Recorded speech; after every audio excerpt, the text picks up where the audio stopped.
कन्या राशि वाले बंधु, आप सभी का बहुत बहुत स्वागत है, हृदय से अभिनंदन है, आभार है कन्या मंथन भिंड यूट्यूब चैनल में।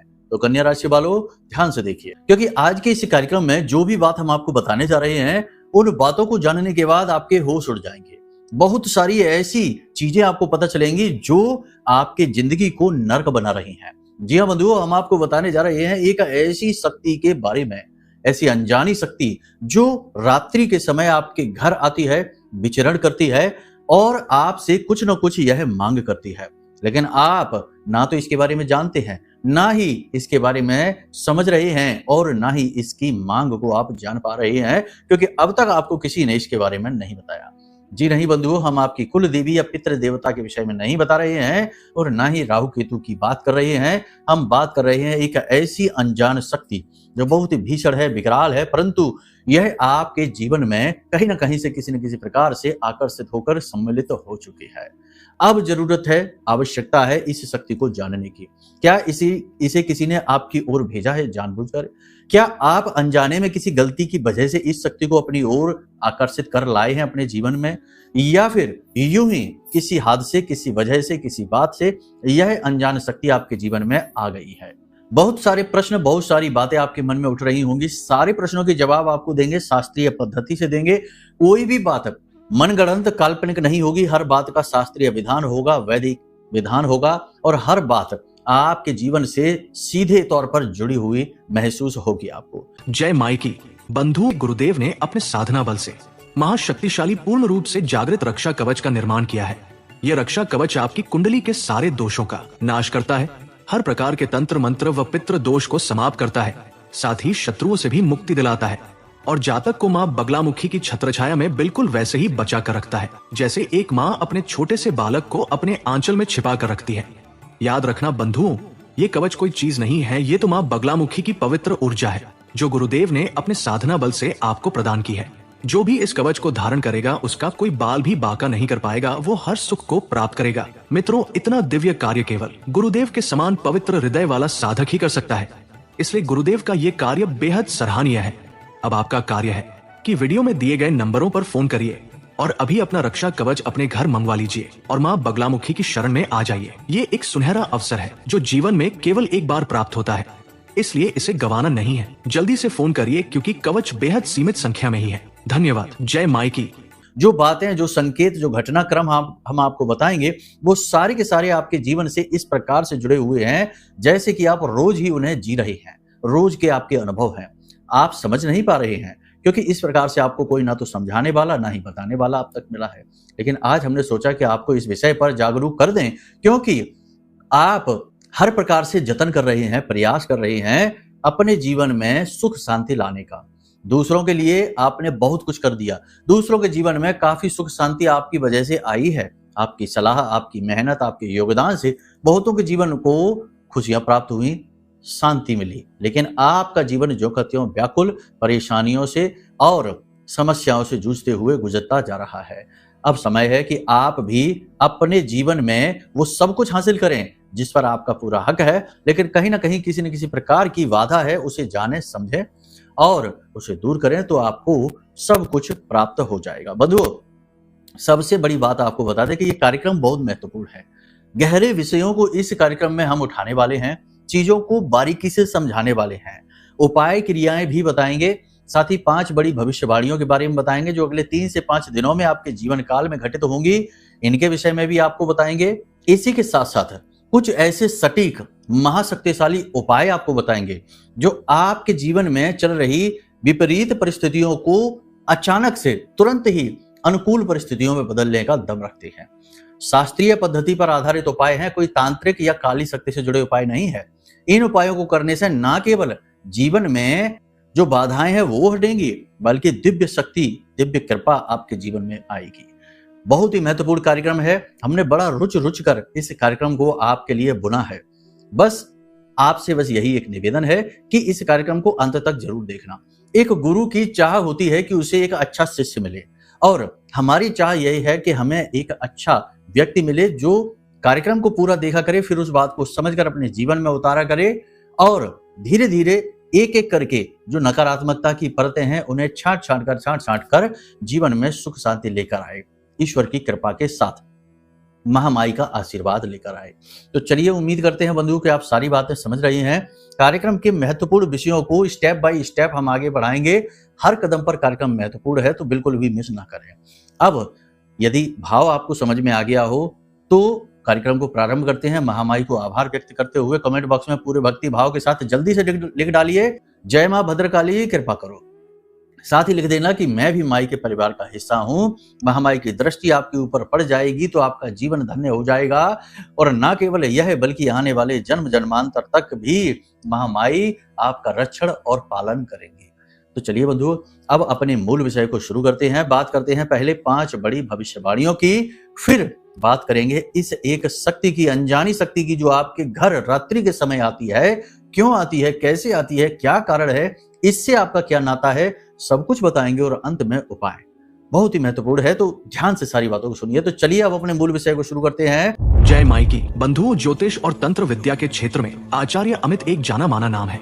पूज्य गुरुदेव के साधनाओं और ज्योतिष विद्या के अनुभव बेहद दिव्य है। जी हाँ, पूज्य गुरुदेव ने जिसकी भी कुंडली का विश्लेषण किया और कुंडली के अनुसार उसे सटीक उपाय व महामाई माँ बगलामुखी की विशेष कृपा दी, उसके जीवन में सकारात्मक बदलाव तो आ ही है। फिर चाहे समस्या कितनी ही कठिन क्यों ना हो, समाधान तो अवश्य हुआ है। अब ऐसे में यदि आप भी अपने जीवन की किसी बड़ी समस्या से जूझ रहे हैं, जैसे कि कर्जा बढ़ता ही जा रहा है, काम धंधा और व्यापार सब रुक चुका है, रिश्ते नातों में तनाव हद से ज्यादा बढ़ गया है, पूरा जीवन ही नकारात्मकताओं से भर गया है, तो ऐसे में यही सही समय है जब आप श्रेष्ठ गुरु से मार्गदर्शन प्राप्त करें और जीवन के अंधकार को समाप्त कर दिव्य प्रकाश की ओर कदम बढ़ाएं। वीडियो में दिए गए नंबरों पर तुरंत संपर्क करिए और अपनी कुंडली का विश्लेषण व समाधान पूज्य गुरुदेव के द्वारा करवा लीजिए। देर ना करें, आपके देवी देवताओं के आशीर्वाद से ये मौका खुद चलकर आपके पास आया है, इसे गंवाना नहीं है।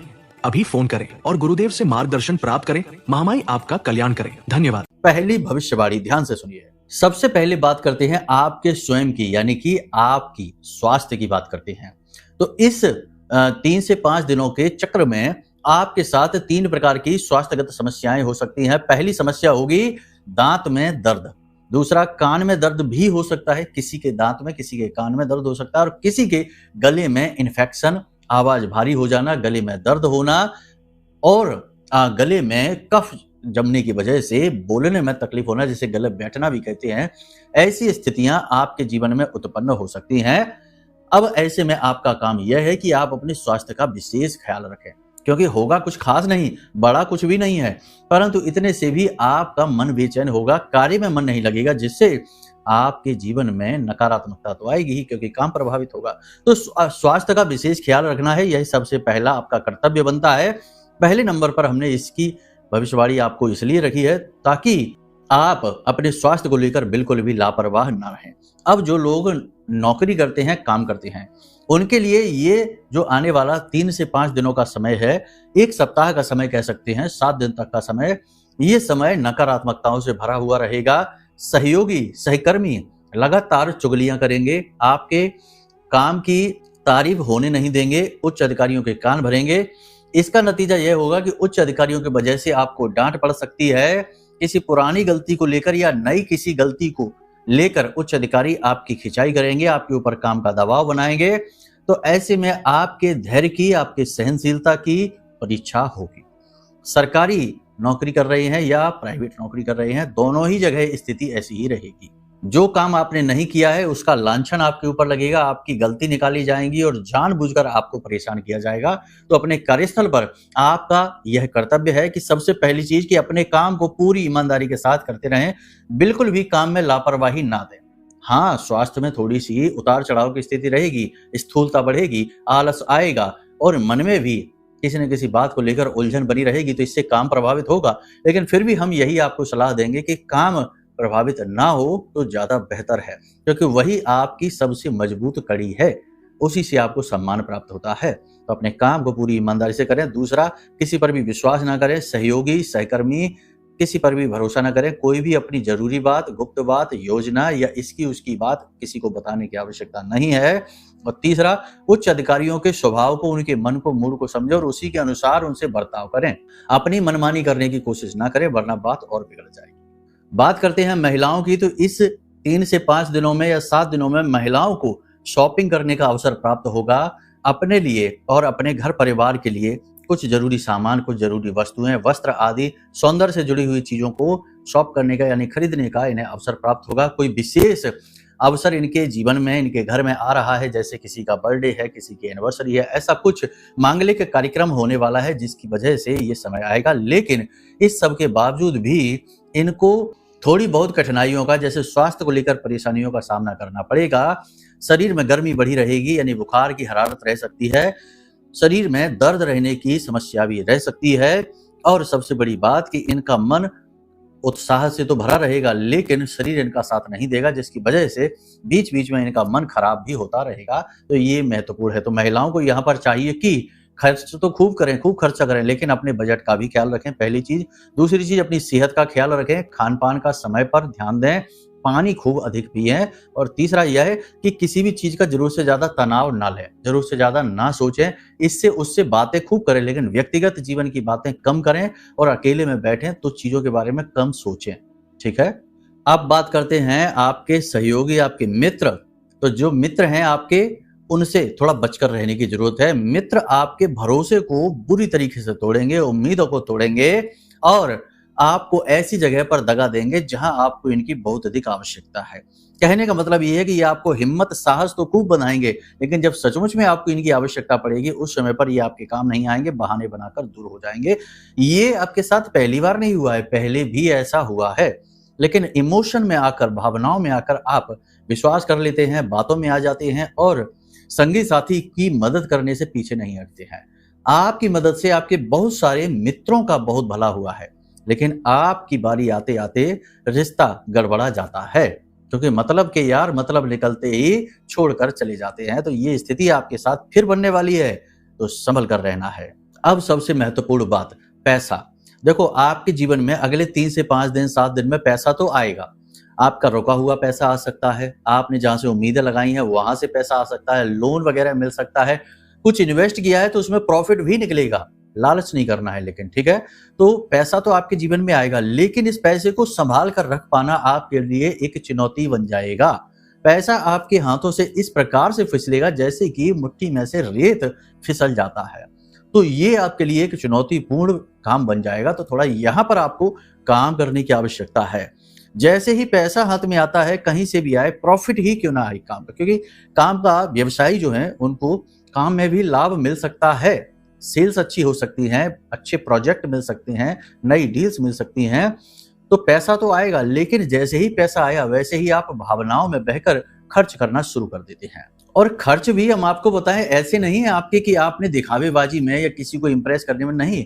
कभी कभी आप भावनाओं में बहकर बड़े सात्विक खर्चे करते हैं। देखो, हर चीज के 3 गुण होते हैं, ये पूरी प्रकृति त्रिगुणात्मक है।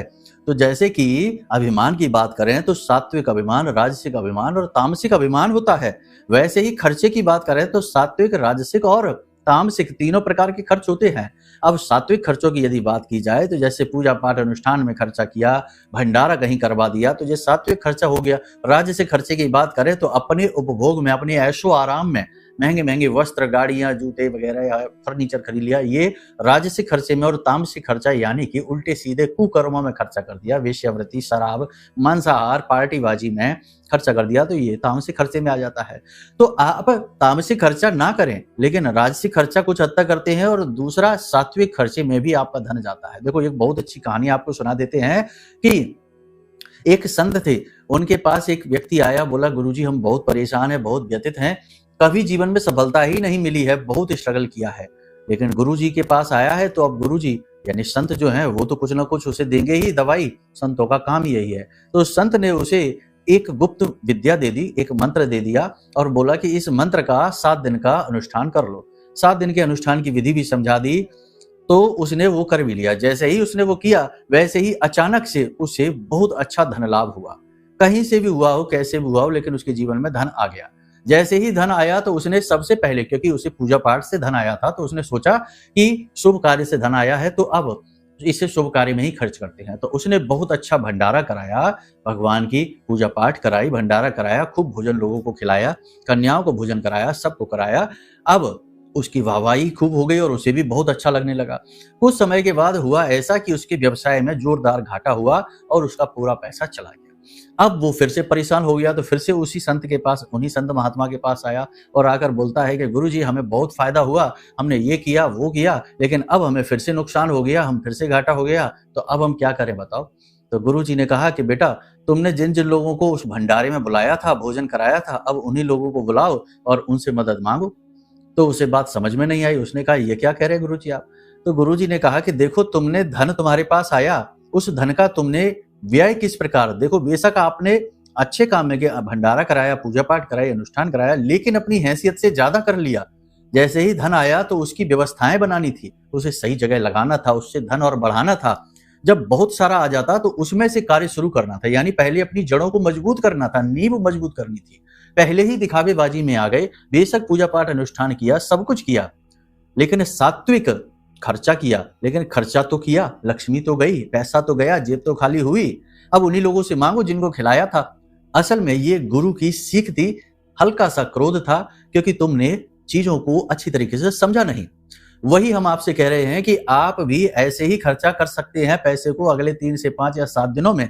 सात्विक खर्चा, इस पर भी नियंत्रण लगाने की, लगाम लगाने की आवश्यकता है। यहाँ पर हाथ नहीं खोल देने हैं। जितना आपकी जेब अनुमति देती है उतना करें, उससे ज्यादा ना करें। कहानी भले ही काल्पनिक क्यों ना हो, परंतु ये जो सीख देती है यह पूर्ण रूप से वास्तविक है और आज के समय से जुड़ी हुई है।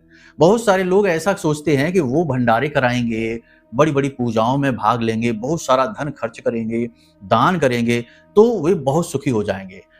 इससे आपका प्रारब्ध तो अच्छा हो जाता है, पुण्य का घड़ा तो भर जाता है, लेकिन आपकी जेब भी तो खाली हो जाती है। फिर आपको अपने काम चलाने के लिए लोगों से कर्जा लेना पड़ता है, लोगों के एहसान लेने पड़ते हैं, और कभी आप चुका नहीं पाते तो मानहानि होती है। फिर इसमें आप सोचते हैं कि हम तो इतने अच्छे कार्य करते हैं, फिर ना जाने क्यों हमारे ऊपर मुसीबत आ जाती है।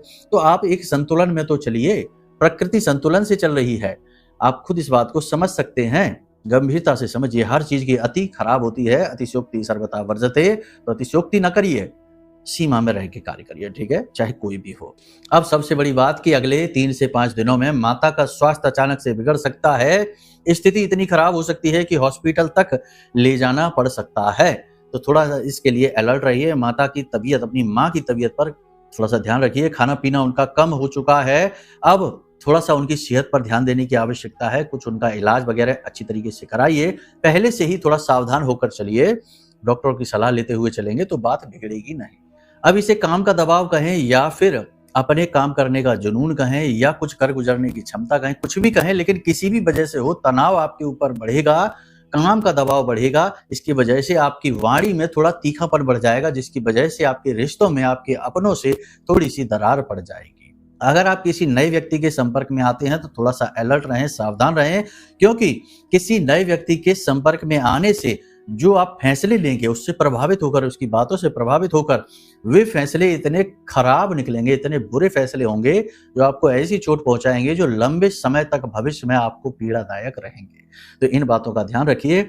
अपने घर में छोटी छोटी बातों पर भड़कना नहीं है, बच्चों का ख्याल रखना है, चिंताएं किसी को लेकर करनी नहीं है। लोगों के साथ चर्चा करें, अपने मन का बोझ हल्का अवश्य करें, लेकिन केवल उन्हीं लोगों के सामने जिन पर आप पूर्ण रूप से विश्वास करते हैं, हर एक के सामने नहीं। ठीक है, ये सारी बातें हमने आपको बता दी हैं, थोड़ा सा इन बातों को गहराई से समझिए। एक चीज याद रखना कि आपके आसपास 2 तरीके के लोग हैं। एक तो वो जो आप पर अपनी जान छिड़कते हैं, यानी आपसे बहुत ज्यादा प्रेम करते हैं, और एक वो जो बहुत ही नकली हैं, दिखावटी हैं, ऐसा ढोंग करते हैं कि वे आपसे बहुत प्रेम करते हैं, लेकिन वो आपसे प्रेम नहीं करते, अंदर ही अंदर आपसे जलते हैं।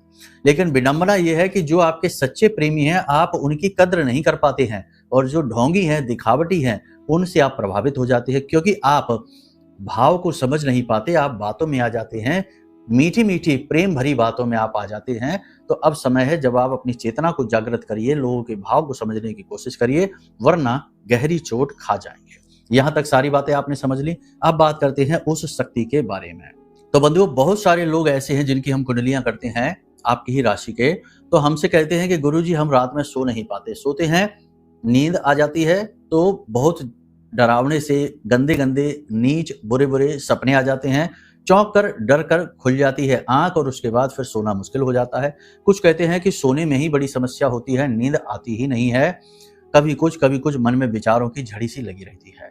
तो अब ऐसा क्यों होता है, ध्यान से समझिए। साथ ही उस शक्ति के बारे में भी बताएंगे, इसे आप समझते जाना। हमारे शास्त्रों में जो रात्रि का समय है इसे 4 भागों में बांटा गया है, जिन्हें क्रमशः रुद्र काल, राक्षस काल, गंधर्व काल और मनोहर काल के नाम से जाना जाता है। इनकी अपनी अपनी समय सीमाएं होती हैं। जैसे कि रुद्र काल की बात यदि करें तो 6 बजे से लगभग 9 बजे के आसपास ये समय रहता है। अब बात करें राक्षस काल की तो यह 9 बजे से लेकर 1 बजे के आसपास रहता है, और बात करें गंधर्व काल की तो यह 1 बजे से 3 बजे तक रहता है, और मनोहर काल की बात करें तो यह 3 बजे से लेकर 6 बजे के आसपास रहता है। मनोहर काल को ब्रह्म मुहूर्त भी कहा जाता है, क्योंकि इसी समय और काल में ब्रह्म मुहूर्त का समय भी प्रारंभ हो जाता है। लगभग 3:15 बजे के आसपास से यह ब्रह्म मुहूर्त का समय भी शुरू हो जाता है, जो लगभग आधे घंटे तक या 20 मिनट के आसपास रहता है। अलग अलग समय और काल पर अलग अलग दिन के हिसाब से ये होता है। तो यहाँ पर आपने समय की गणना समझ ली रात्रि के समय में। अब आप ध्यान से समझिए, यदि आप अब रुद्र काल का जो समय होता है उस समय पर तो कोई सोता ही नहीं है।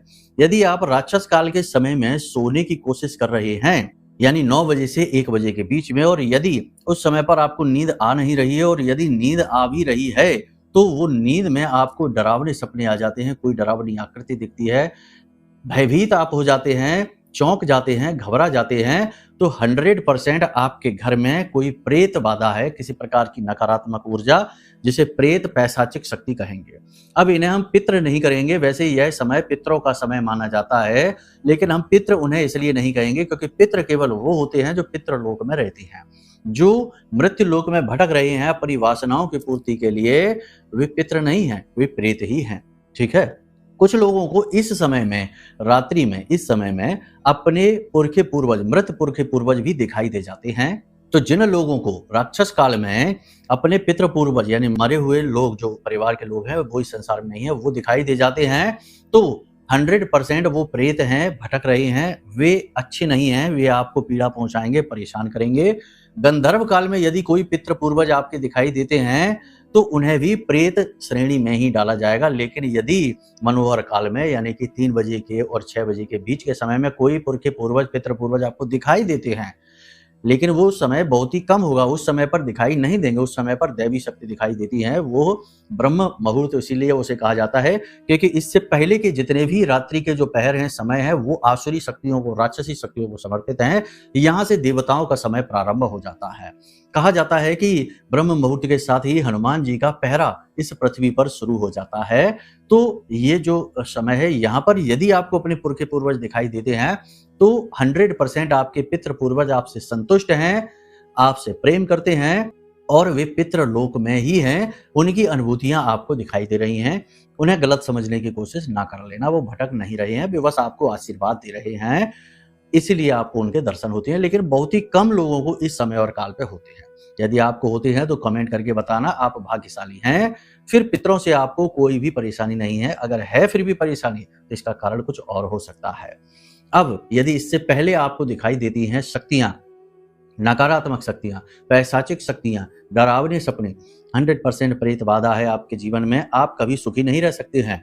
आपके हर एक दुख, हर एक आंसू, हर एक दर्द, तकलीफ इस प्रेत का भोजन है। और ये भले ही आपके घर का कोई सदस्य ही क्यों ना हो, फिर भी ये आपको कभी सुखी नहीं होने देगा। क्योंकि मरने के बाद जिंदगी के जितने रिश्ते होते हैं वो जीते जी होते हैं, मरने के बाद कोई किसी का रिश्तेदार नहीं होता है। ये एक अलग दुनिया है। यहाँ पर केवल वासनाएं हैं, जरूरतें हैं, अभिलाषाएं हैं, या फिर मुक्ति है। तो अब आप समझिए कि यहाँ पर क्या हो रहा है। यहाँ पर यह हो रहा है कि अगर आपको रात्रि में तकलीफ हो रही है और तकलीफ का कारण आपको पता है कि कोई शक्ति है, तो 100% वो प्रेत है, पिशाच है, किसी प्रकार का, या फिर कोई तंत्र है, स्तंभन है या बंधन है। अब आप इसके बारे में पता कैसे लगाएंगे? तो बहुत ही सरल है। वैसे बहुत तरीके हैं, लेकिन एक सरल तरीका बताते हैं। रोज रात को सोते समय आपको क्या करना है, अपने बिस्तर के पास यानी अपने सिरहाने 1 लोटा जल रखना है और 1 लौंग का जोड़ा अपने तकिए के नीचे रखना है। ये तांत्रिक प्रयोग नहीं है, डरने की जरूरत नहीं है। 1 लौंग का जोड़ा अपने तकिए के नीचे रखना है और 1 लोटा जल यानी 1 गिलास, कोई भी पात्र में जल अपने सिरहाने रखना है और उसे ढकना नहीं है, खुला रखना है। जब रात में आप ये रख के सोएंगे तो सुबह जब आप सोकर जागे तो आप देखें कि आपको नींद कैसी आई है, आपका स्वास्थ्य कैसा रहा है। अगर स्वास्थ्य खराब होने लग जाए, छोटी छोटी परेशानी आएंगी, बहुत ज्यादा कुछ नहीं, नींद अच्छी नहीं आती है, आपको कमजोरी महसूस होती है, ऊर्जाहीनता का अनुभव होता है, तो पहला संकेत तो यही मिल गया कि कोई नकारात्मक शक्ति है। दूसरा कि यदि जो आपने जो जल रखा है उस जल को आप किसी एक पौधे में डालना शुरू करिए। लौंग का जो जोड़ा है उसी पौधे की जड़ में दबा दीजिए। ऐसे करके आप उसमें रोज जल डालेंगे तो 7 दिन तक लगातार इस प्रयोग को आप करके देखिए, वो पौधा सूख जाएगा, मुरझा जाएगा, मर जाएगा। अगर वो पौधा सूख जाता है, मुरझा जाता है तो 100% कन्फर्म है कि आपके घर में कोई प्रेत घूम रहा है। रात्रि के समय, जो ये समय होता है रात का, जिसमें कि गंधर्व काल और राक्षस काल है, इस समय पर ये शक्ति बहुत प्रबल हो जाती है, ये आपको बर्बाद कर देगी, मिटा डालेगी। तो अगर ये हो जाता है कन्फर्म, तो अब आपको करना है अपने घर का कीलन, यानी अपने घर का कीलन करेंगे तो ही बचेंगे। तो अपने घर का कीलन आप कैसे करेंगे? इसके 2 तरीके हैं। पहला तरीका ये कि आप एक रक्षा कवच जो हमने बनाया है, इस रक्षा कवच को आप ऑर्डर कर लीजिए। इस रक्षा कवच को इसी उद्देश्य हेतु बनाया गया है कि किसी के जीवन में कोई नकारात्मकता है, पैशाचिक शक्ति है, तो उसे दूर हटाया जाए। यह रक्षा कवच ब्रह्मास्त्र विद्या माँ बगलामुखी को समर्पित है। हमारी आराध्य देवी हैं, उन्हीं के मंत्र से, उन्हीं का जो स्तंभन मंत्र है उसी मंत्र से इसे जागृत किया गया है। और यह रक्षा कवच आपके जीवन में वो लेकर आएगा जिसकी अब तक आपको जरूरत थी, यानी कि हर एक दुख तकलीफ से, परेशानी से मुक्ति। ठीक है, तो इसे मंगा लीजिए। इसमें चीजें ऐसी शामिल हैं जो आपका स्वयं का कीलन करेंगी, आपके परिवार का कीलन करेंगी और आपके पूरे घर का कीलन कर देंगे। तो पहली चीज तो ये है, इसे मंगाकर आप पूरी तरह से सुरक्षित हो जाइए। ये साधनाओं के बल से तैयार किया गया है। दूसरा, आप स्वयं भी फिर साधना शुरू करिए। आपको 11 दिन का अनुष्ठान करना है। प्रतिदिन रात्रि के समय इस मंत्र का 36 अक्षरी स्तंभन मंत्र है, वीडियो में दिख रहा है, इस मंत्र का उच्चारण करना है। प्रतिदिन कम से कम 9 माला का जाप आपको करना है। हल्दी की माला का प्रयोग करना है। माँ बगलामुखी की, जो हमारी आराध्य देवी है, उनकी फोटो रखनी है अलमारी में और पंचोपचार से उनकी पूजा करनी है। मंत्र के साथ समस्या ये है कि इसे उत्कीलन करना पड़ता है, जागरण करना पड़ता है और इसके साथ में नियम से बद्धता बहुत ज्यादा होती है, क्योंकि ये साधना है शक्ति की, यहाँ कठोर नियम लगते हैं। तो इसका आपको बहुत सारे नियम हैं। अगर आप ये कर सकते हैं तो इसका पूरा ज्ञान आपको हम दे सकते हैं। वीडियो में नंबर दिए गए, इन नंबरों पर फोन करिए। साधना की पूरी विधि का वीडियो हम आपको भेज देंगे आपके व्हाट्सएप नंबर पर। आप आराम से उसे समझ सकते हैं और 11 दिन का अनुष्ठान करिए। पूरे घर में सरसों जो पीली रखेंगे आप माला जाप के समय, उसे पूरे घर में आप छिड़किए। और सबसे महत्वपूर्ण बात कि पीतल की कीलें ले आना, पीतल की कील, ठीक है, अपने घर के लिए 5 कीलें लेकर आना। और अंतिम दिन ये 5 कीलों में 4 कीलें अपने घर के चारों कोनों में ठोक देना। जमीन पर ही ठोक सकते हैं, दीवार पर भी ठोक सकते हैं। और 5वीं कील अपने घर के ठीक बीचों बीच, यानी ब्रह्म स्थान में जमीन पर ठोक देना। बस ये काम करना है, इससे आपके घर का कीलन हो जाएगा। आपके आसपास एक बाल का कवच निर्मित होगा जिसमें ब्रह्मास्त्र विद्या माँ बगलामुखी हर वक्त आपकी रक्षा करेंगे। तो ये 2 तरीके हैं जिनसे आप इन शक्तियों से हमेशा के लिए, हमेशा के लिए, आजीवन, जब तक आप जीवित रहेंगे, ये प्रेत शक्तियां, जो पैशाचिक शक्तियां हैं, ये आपको छू भी नहीं पाएंगी, छुटकारा प्राप्त कर सकते हैं। तो दोनों तरीके हमने आपको बता दिए हैं। आपको जो ठीक लगे वो आप कर सकते हैं। उम्मीद करते हैं आपने सारी बातें समझ ली हैं। अब इन बातों को अपने जीवन में उतारना, तभी तो लाभ प्राप्त होगा, वरना तो सब कुछ आया राम गया राम जैसा है। इधर से ज्ञान आया और उधर से चला गया, कोई फायदा ही नहीं हुआ। तो चलिए बंधुओं, यहीं से कार्यक्रम को विराम देते हैं। हमेशा हंसते रहिए, मुस्कुराते रहिए, सकारात्मक रहिए। महामाई पर अपनी आस्था और विश्वास बनाकर रखिए, क्योंकि आपका उद्धार तो वहीं से होना है। प्रेम से बोलिए जय माई की। हमारे प्रिय और परम पूज्य आचार्य जी ने अपनी साधनाओं के अनुभवों पर आधारित शक्तिशाली उपाय और क्रियाओं के माध्यम से हजारों लोगों के जीवन को पूरी तरह से बदला है। आचार्य जी के द्वारा बताया गया हर एक उपाय इतना सटीक और कारगर होता है कि जो भी इसे पूरे भाव के साथ कर लेता है, उसे साक्षात महामाई की कृपा और आशीर्वाद प्राप्त हो जाती है। इसलिए निसंकोच इन उपायों को पूरे भाव के साथ करिए, आपका कल्याण होगा। जय माई की।